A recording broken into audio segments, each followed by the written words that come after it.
Bueno, ahora tengo el gusto de presentar en la mesa que sigue a los abogados Fernando Cabaleiro y Carlos González Quintana, los cuales, además de ser abogados que trabajan en derechos de medio ambiente, se han abocado en particular a defender los derechos del pueblo mapuche, que históricamente es uno de nuestros pueblos originarios que se ha encontrado siempre vulnerado por diferentes motivos, generalmente en relación a lo territorial y a lo político. Un fuerte aplauso para ellos.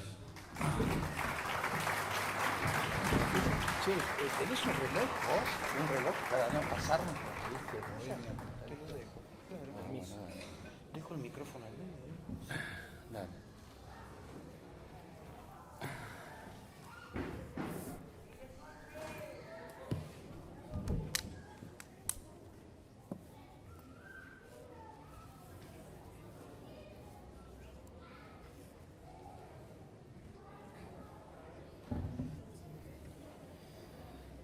¿Estás vos, Chuso?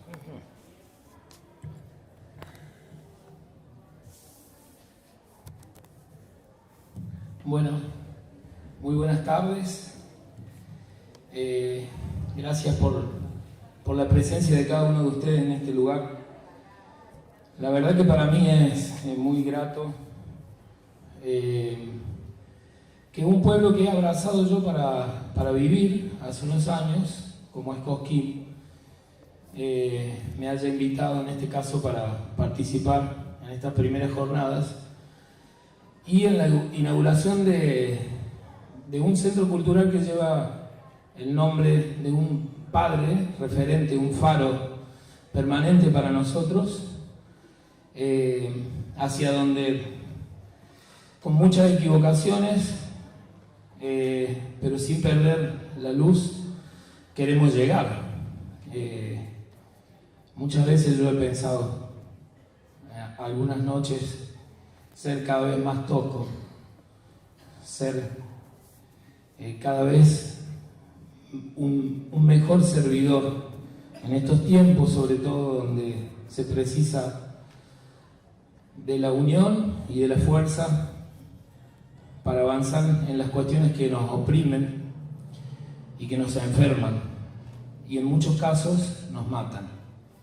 Por eso para mí es muy grato, realmente me siento muy honrado que los compañeros del Centro Agustín Tosco hayan pensado en nosotros, particularmente en mí, que tengo, como les decía recién, la bendición de venir a vivir este pueblo tan hermoso.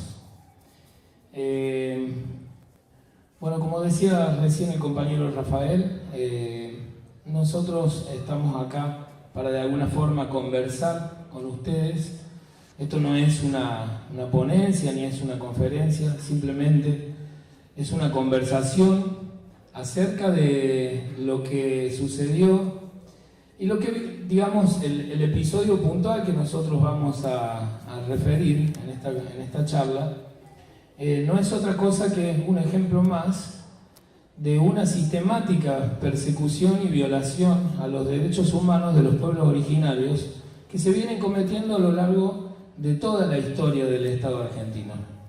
A mí personalmente me da muchísima vergüenza decir que no ha habido en la historia de la República ningún gobierno que no haya de alguna manera avanzado sobre los territorios originarios ocupados ancestralmente por estos hermanos, y lamentablemente no ha habido tampoco en la historia ningún gobierno que realmente se haya ocupado de reivindicar esos derechos de manera verdadera.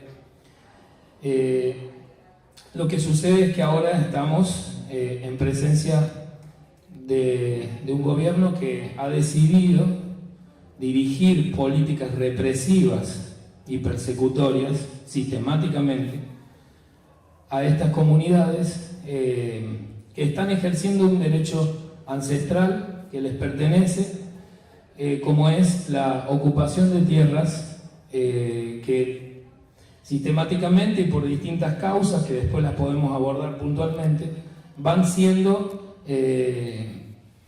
perdidas en manos de empresarios, de agronegocios, de emprendimientos mineros, de empresas hidroeléctricas que ocupan lugares donde está justamente la riqueza más grande que tiene este país y que no tiene otra cosa que ver que no sea profundizar el modelo extractivista en el cual está sumida la Argentina desde hace unos 20 años y cada vez más profundamente se entra en esa cuestión. Y es así como nos tocó, en primer medida a mí, y por eso tomo la palabra primero, estar en un momento histórico y en un lugar también histórico, concretamente en el paraje Vuelta del Río, departamento Cuyamen, donde desde hace 3 años un lonco, un cacique, hizo un levantamiento producto de fuerzas que le vienen de sus abuelos y de sus tatarabuelos, que han perdido la vida y que han dejado sangre en esos territorios. Y ese proceso de levantamiento ha llevado a este lonco, Facundo Jones Guala, a iniciar un proceso de recuperación basado principalmente en una estrategia de autodefensa. Esto consiste claramente en la recuperación de tierras que pertenecen a comunidades mapuches y lo hacen de una manera activa, en donde sistemáticamente a lo largo de estos 3 años de recuperación han resistido violentos desalojos encubiertos, porque los que tenemos conocimiento de la profesión del derecho sabemos que un desalojo se obedece o proviene de una sentencia judicial. En el caso concreto de esta LOF, de esta comunidad mapuche del sur, concretamente del departamento Cuyamen, no tiene absolutamente ningún viso de legalidad todos los avances que han tenido sobre el territorio estos hermanos. No hay, al día de la fecha, no hay una sola sentencia en la justicia provincial de Chubut ni en la justicia federal que ordene un desalojo de esas tierras. Las tierras son usurpadas realmente por un empresario multimillonario que es Luciano Benetton, que es uno de los 3 dueños prácticamente del sur de la Argentina, de la Patagonia. El otro es Turner y el tercero es Lewis.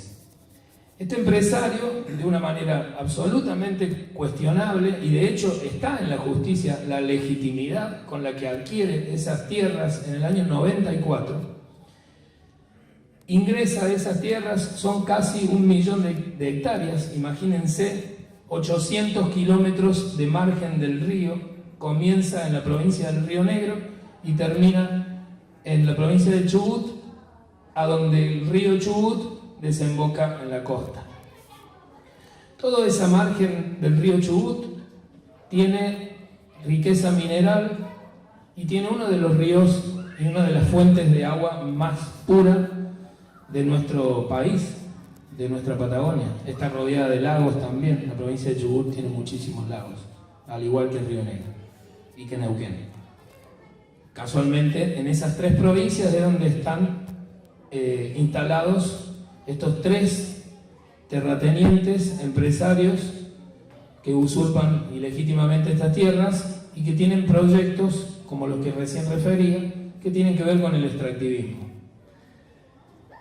Lo cierto es que ahí Rafa ha trabajado con nosotros en la segunda visita que hicimos al lugar, y va a contar eso el doctor Cabaleiro. Rafa está proyectando en este momento algunas imágenes, algunas fueron tomadas por él y otras fueron cedidas por los hermanos mapuches que acudieron un poco a nosotros a la hora de poder visibilizar esta locura que sucedió el 10 y el 11 de enero.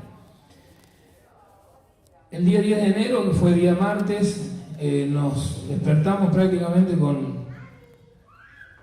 un estado sitiado, una provincia sitiada por más de 300 efectivos de gendarmería que se hicieron presencia en el lugar.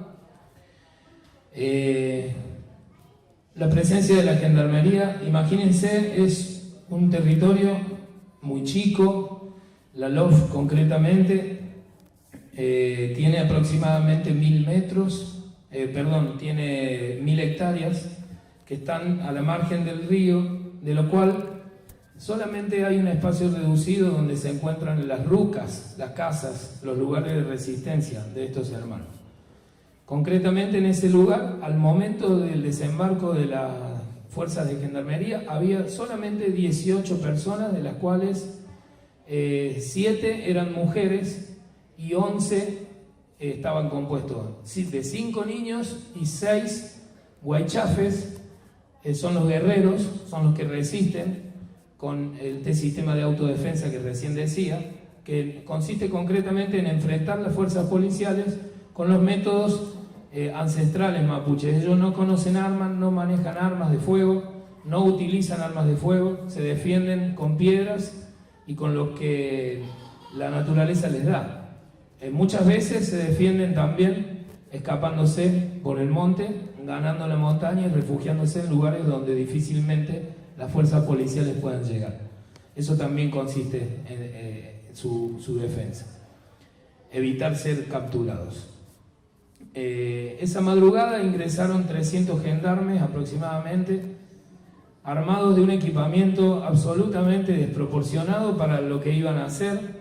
Se hicieron presentes camiones hidrantes, un helicóptero, infantería.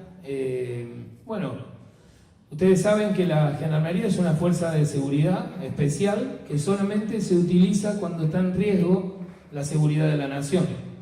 Si no, para eso existen otras fuerzas de seguridad, que puede ser la Policía Federal o las policías provinciales, a través de sus cuerpos entrenados para represiones y demás. Pero la fuerza de gendarmería es una fuerza de seguridad que se utiliza solamente en situaciones de extrema necesidad. Sin embargo, a pedido del juez Guido Otranto, juez federal, la señora ministra Patricia Bullrich ordenó la presencia de 300 gendarmes en el territorio para desalojar 18 mapuches que estaban allí, y el motivo era un conflicto que se había suscitado con el paso de la Trochita. La Trochita, algunos lo conocen porque es un tren histórico, incluso nosotros los que vivimos al norte también sabemos lo que es la Trochita. La Trochita sirvió en esos tiempos es un tren de trocha angosta, en su momento era a leña, ahora tienen otra maquinaria, un poco más moderna, pero sirvió en su momento como medio de transporte para poblar esa parte de la Patagonia a principios de 1900, después de que la campaña del desierto había dejado prácticamente vacías esas tierras, entregadas a los soldados que participaron de ese genocidio, el primer genocidio de la Argentina. Y estamos ahora en una charla sobre memoria, verdad y justicia, en donde hay que reconocer y recordar no solamente el terrorismo de Estado en los 70 en este país, sino todos los genocidios que han habido para atrás y lo que sucede actualmente en materia de violación de derechos humanos del pueblo originario.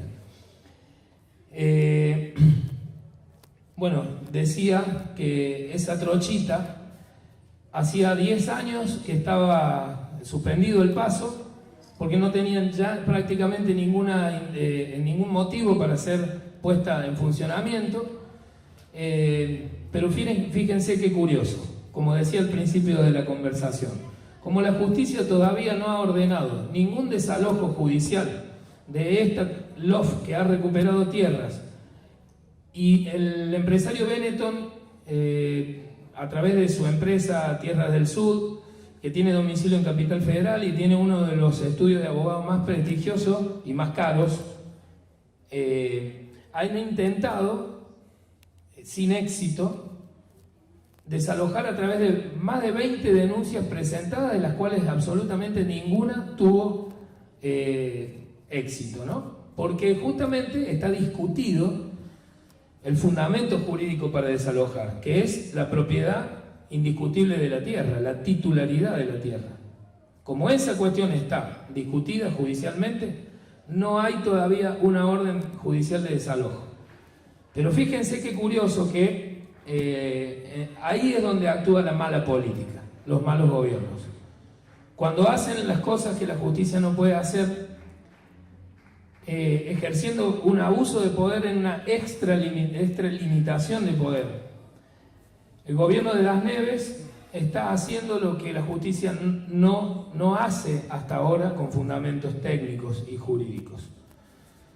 Entonces inventaron un motivo para ingresar a esa LOF, que fue el paso de la trochita nuevamente, con una excusa de ir a buscar una máquina que estaba rota a unos 10 kilómetros del lugar. Las vías del tren pasan por el territorio recuperado.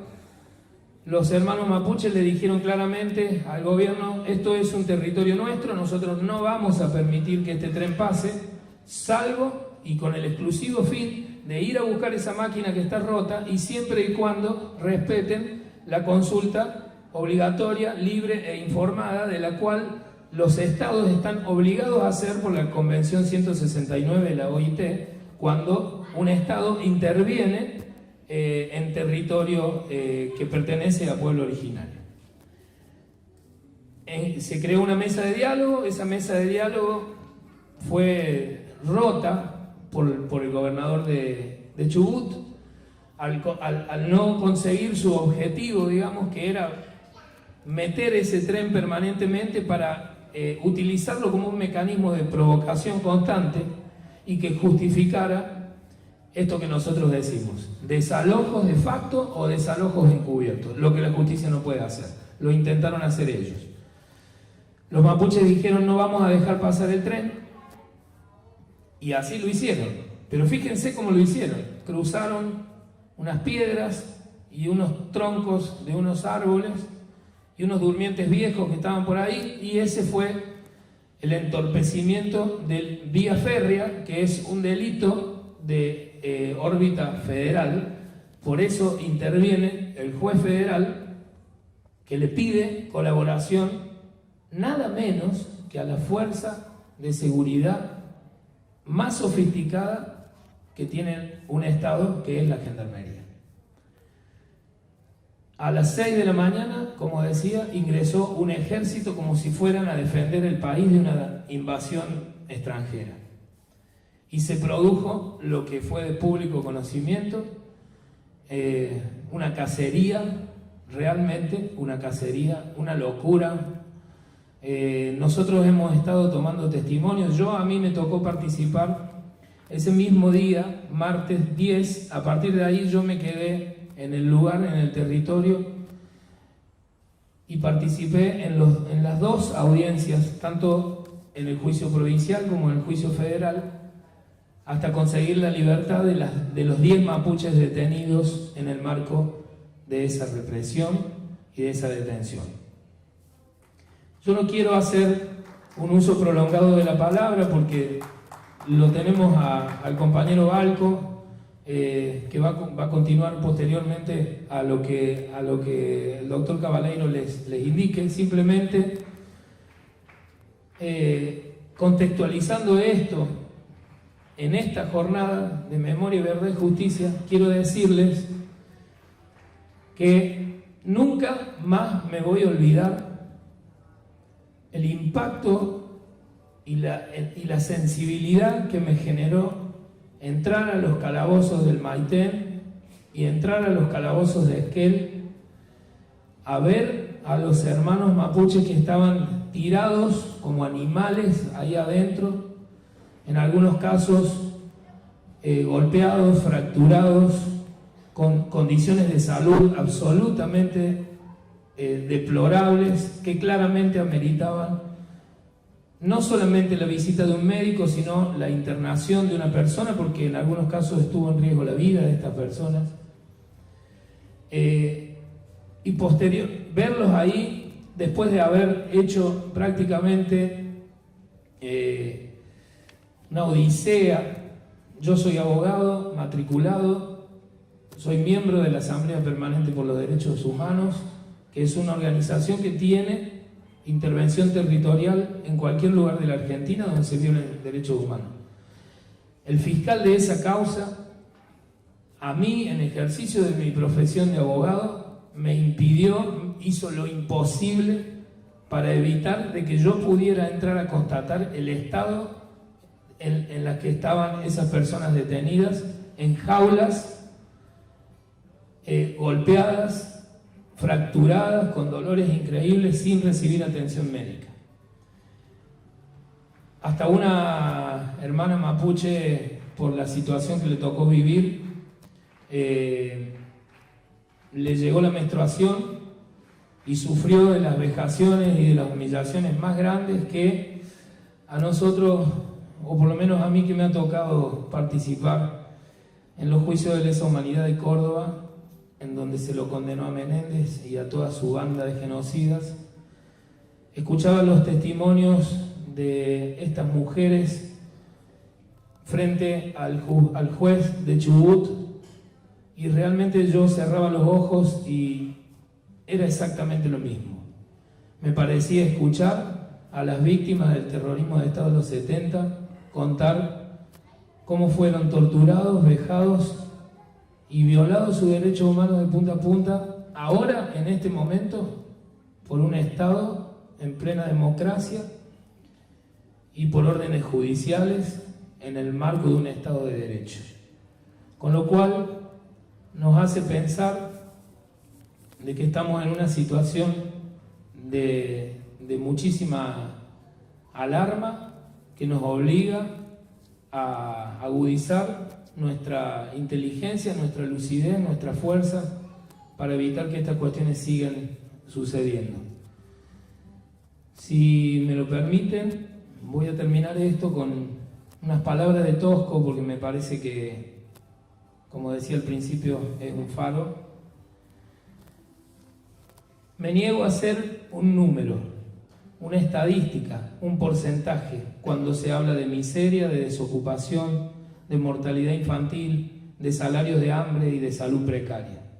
Somos personas, somos seres humanos, lo que implica en cada uno una historia, un sufrimiento, un sueño, hijos, ausencias, dolores, familia, frustraciones, creencias, fantasmas, utopías compartidas y amor verdadero. Hay que retornar al lenguaje que la vida nos da cotidianamente sin perder los contenidos que nos marcan la lucha y la resistencia. Agustín Tosco presente. Muchas gracias.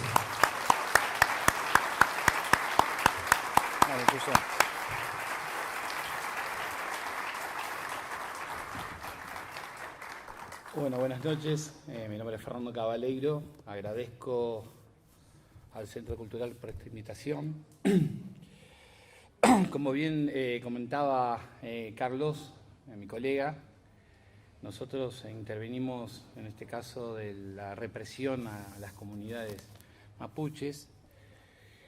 Quiero agregar que también hubo represión contra personas que no pertenecían a la comunidad, es decir, ciudadanos que están consustanciados con el reclamo de los pueblos originarios, que también fueron reprimidos y también fueron sometidos a un proceso judicial arbitrario, ilegal, y que bueno, eso se tomó conocimiento por los medios. Básicamente, bueno, tomamos en cuenta los medios alternativos, que son los que dieron la información fidedigna, porque bueno, acá también tuvimos que soportar la tergiversación que hicieron los grandes medios de comunicación, tanto de la ciudad de Buenos Aires como los medios corporativos de la provincia de Chubut.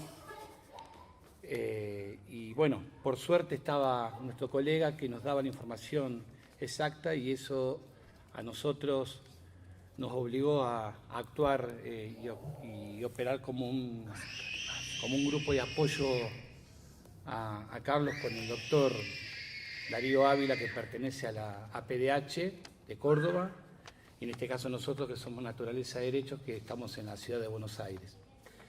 Frente a la situación que se estaba dando, que era clara la omisión de justicia que estaban teniendo ahí las comunidades, con dos jueces, un juez federal y un juez local, impartiendo órdenes de desalojo prácticamente, en desalojo de facto, legitimando la represión que ejerció la Gendarmería con la comunidad. Ahí con Darío Ávila, mi colega, empezamos a interactuar y ver la situación y tomamos la decisión de dar la intervención a la Comisión Interamericana de Derechos Humanos. La Comisión es un órgano que funciona dentro del sistema americano de derechos humanos, recibe denuncias vía online, en base a la información que nos brindó acá Carlos, nosotros la sistematizamos y rápidamente la elevamos a la Comisión Interamericana. Obviamente que la información, si bien venía de buena fuente, todavía no estaban muy claros los hechos. Hicimos la denuncia y en las 48 horas la comisión viabilizó la denuncia y nos dio un plazo de 10 días para dar información más precisa. Esa denuncia lo que hace es exigirle la información en este caso al Estado Nacional, que es el que tiene que responder ante la Comisión Interamericana, y ahí se genera un proceso interno del Estado Nacional pidiendo la información al gobierno de Chubut, que era el que había impartido, el que había ejecutado la represión con las fuerzas policiales. Y a su vez el Estado Nacional responsable por la actuación y la represión de la Gendarmería Nacional. Ahí decidimos con Darío y Carlos ya en Córdoba de viajar nuevamente al lugar de los hechos. Considerábamos que, siendo las víctimas la comunidad mapuche, eran ellos los que tenían que dar la información. Nosotros simplemente éramos un canal de comunicación para que ellos elevaran esa información directamente a la Comisión Interamericana.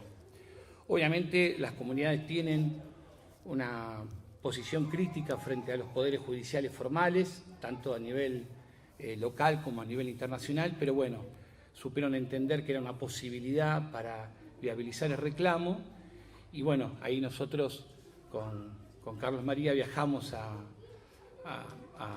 Cuyamen, a Chubut, y estuvimos una semana con ellos conviviendo y elaborando el informe que efectivamente se envió con el consenso de ellos, de la comunidad, y ahí tomamos conocimiento también en forma detallada de los hechos de violación que contaba recién Carlos María, que sufrieron tanto los miembros de la comunidad como los miembros de la red de apoyo, que son personas no necesariamente mapuches. Elaborado el informe se envió a la Comisión Interamericana, ahora está en estudio. También tuvo que responder el Estado, no sabemos lo que se ha respondido, pero eso está en este momento en estudio y estamos a la expectativa para a ver que se avance en esta denuncia, que comprende una solicitud de una medida cautelar, que es justamente que se proteja a todas las personas que han sido víctimas de la represión y también que son víctimas de actos persecutorios, o sea, de persecución previos a los hechos represivos y posterior a los hechos represivos, que eso lo tomamos conocimiento cuando relevamos, hicimos el relevamiento con las personas, que tomamos testimonios, y ahí dimos cuenta de que no era solamente un hecho represivo del 9 del 10, sino que son actos de hostigamiento que vienen de hace más de 2 años. Con lo cual está claro una política persecutoria que está llevando a cabo el gobierno, no solamente de Chubut, sino también los gobiernos de Río Negro y de Neuquén. Así que eso ha quedado muy claro en el informe que nosotros hemos elevado con testimonios, hemos tomado inclusive la declaración con audio para que la Comisión Interamericana tome en cuenta de la gravedad de la situación. Obviamente que la primera parte del proceso es que se analice el dictado de una medida cautelar, pero la cuestión de fondo es que se responsabilice al Estado Nacional por la violación de derechos humanos que ha quedado comprobado en el informe que nosotros hemos elevado. Después, bueno, nosotros ahí también estamos trabajando ahora con esta cuestión de la Declaración Americana de los Derechos de los Pueblos Indígenas, que fue aprobada en junio del 2016. Ahí, si bien nosotros tenemos una postura crítica, porque es una declaración que está por debajo de los niveles de estándar que establece la Declaración de los Pueblos Indígenas de las Naciones Unidas, consideramos que es un instrumento que en ciertos aspectos nos es útil a nosotros como operadores jurídicos. Tenemos que tener presente que en la Argentina, si bien hay, leyes dispersas que reconocen algunos derechos, todavía no ha habido un tratamiento integral de todas las cuestiones que tienen que ver con los pueblos originarios. Recordemos que nuestra Constitución, en el 94, con la reforma, hace un reconocimiento de los pueblos originarios, a los cuales trata como comunidades. Esto tenemos que tener presente, que tenemos que hablar de pueblos y no de comunidades.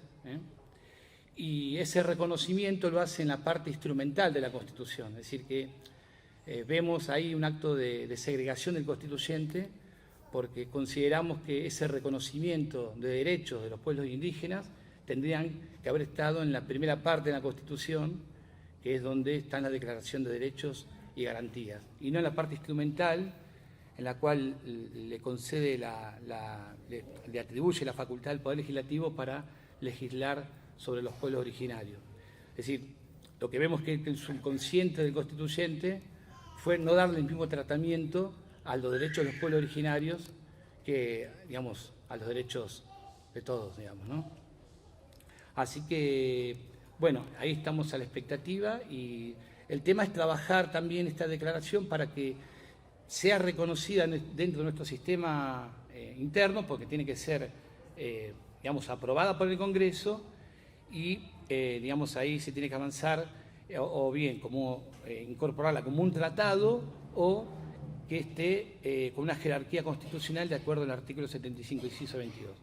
Pero, ahí los que tienen que tomar la decisión política de darle esa jerarquía o no son los pueblos originarios. Nosotros, como operadores jurídicos, apoyamos, la moción para que se avance, pero la decisión final la tienen ellos. Así que, bueno, eso sería un poco la cuestión jurídica de lo que hicimos nosotros con el pull-off de Cuyamen ahí en Chubut. Así que, bueno.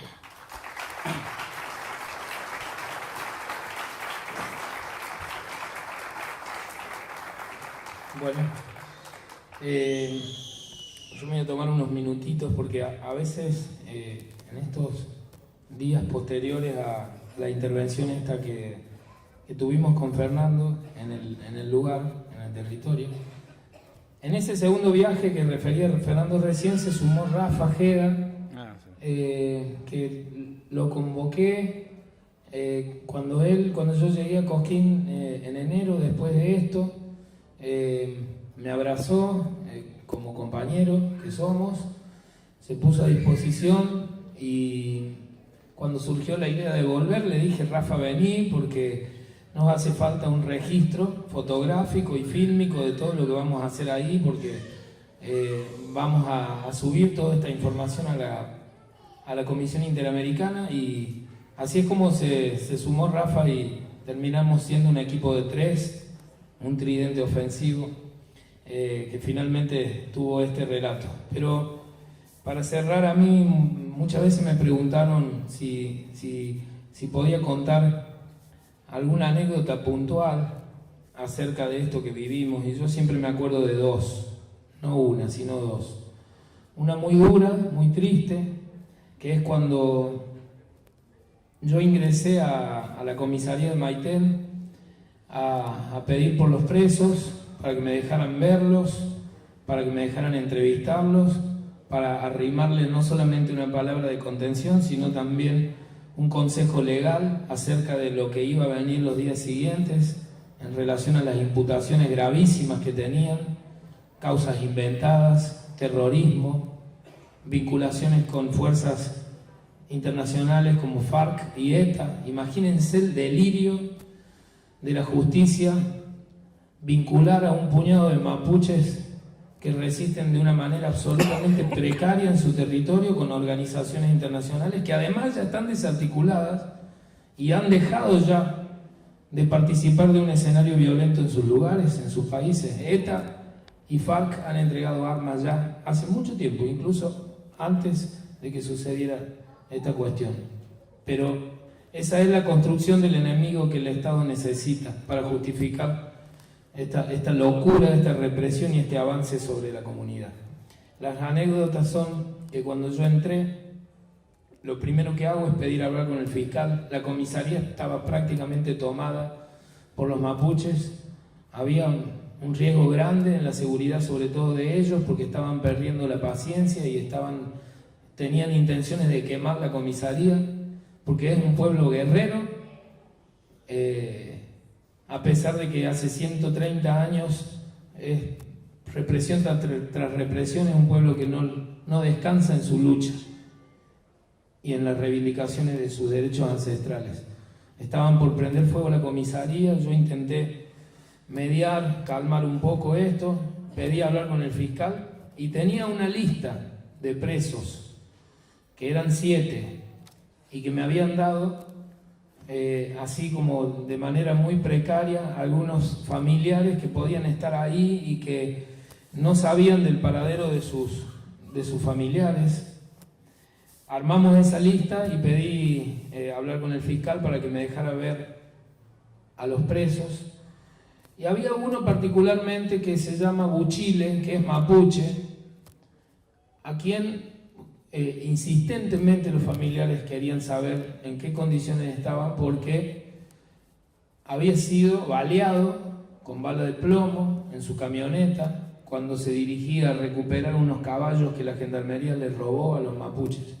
Se los robó con la intención de dejarlos a pie, sin medio de comunicación, de salida, de movilidad. Es lo único que disponen, son caballos. Fueron llevados en camiones jaulas para soltarlos a campo traviesa, a kilómetros y kilómetros de ahí, para que el animal se pierda y no vuelva nunca más. Fueron a buscarlo a los caballos y ahí fueron ferozmente tiroteados, reprimidos y encarcelados.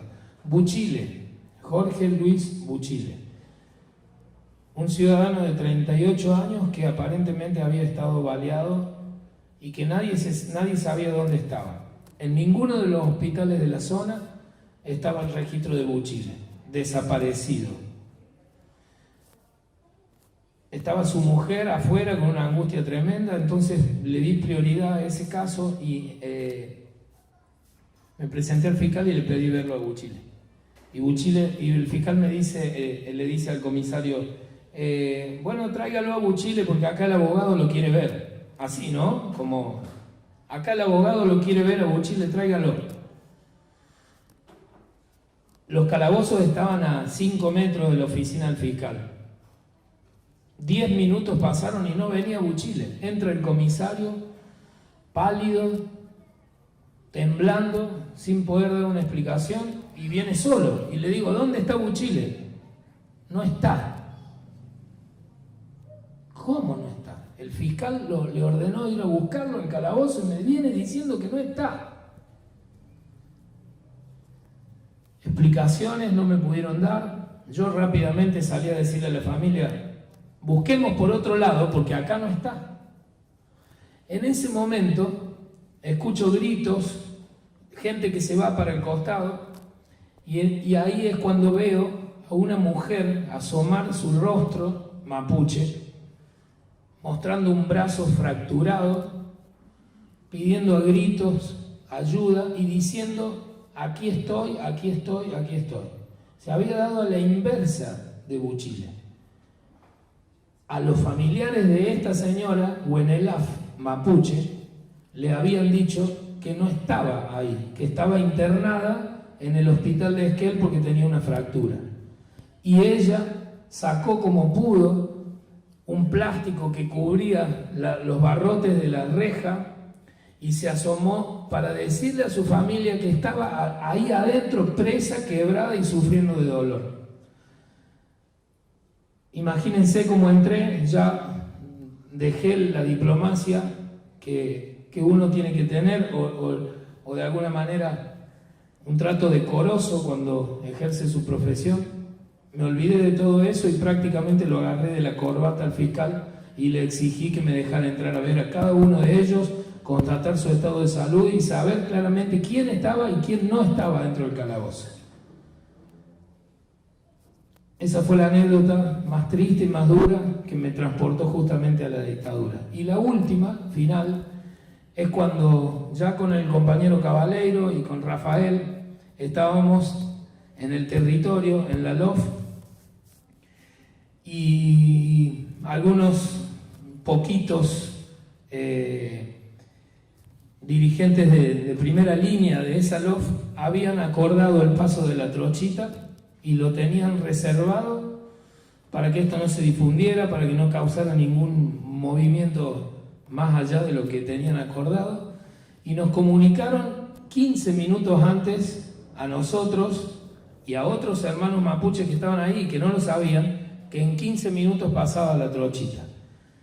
Y ahí nos dimos cuenta nosotros, qué loco todo esto, porque un mes atrás el paso de la trochita por ese territorio, el paso forzado por los políticos, que fue una provocación para justificar la represión, había significado personas internadas, personas detenidas injustamente, procesos penales ilegales abiertos, vejaciones, violaciones de derechos humanos, y de repente nosotros estábamos tomando mate y tocando la guitarra en la ruca, esperando el paso de la trochita, que fue un acontecimiento que hasta incluso fue un alivio para la tensión y para los corazones de todos los que estábamos ahí, y simbólicamente se subió a la máquina uno de los mapuches, uno de los guaychafes, y se abrazó con el Winca, con el blanco que estaba manejando la máquina, y nos saludó a todos como diciendo: acá está todo bien y hay un proceso de paz